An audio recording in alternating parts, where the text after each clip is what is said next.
વર્ષ 2025 દરમિયાન એસીબી દ્વારા નોંધનીય કામગીરી કરવામાં આવી છે। આ અંગે એસીબીના ડીવાયએસપી આરબી દેસાઈએ જણાવ્યું હતું કે વર્ષ દરમિયાન 174 ટ્રેપ કરવામાં આવ્યા હતા તેમજ વર્ષ દરમિયાન કુલ 1,72,91,589ની રકમના કેસ કરવામાં આવ્યા છે, જેમાં કલસાવન अधिकारी સામે 13 केस થયા છે।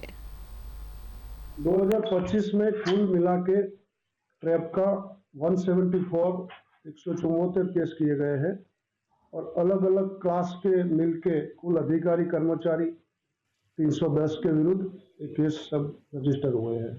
डिकोय का केस टोटल 19 किया गया है, डीए का केस 16 किया गया है, सत्ता का दुरुपयोग का केस 4 किया गया है। ये सब मिला के मैंने बताया 310 व्यक्तियों के खिलाफ एक गुना रजिस्टर किया गया है। ये पूरे साल में जो रकम बताऊं तो 1,92,91,598 रकम का केस किया गया है। सबसे ज्यादा केस मुख्यत्वे दिखते हैं इस हिसाब से गृह विभाग है, पंचायत विभाग है, महसूल विभाग है, वहाँ थोड़ा ज्यादा केस हुआ है। गृह विभाग में 59 केस हुआ है, पंचायत विभाग में 27 केस हुए हैं, महसूल विभाग में 24 केस हुए हैं।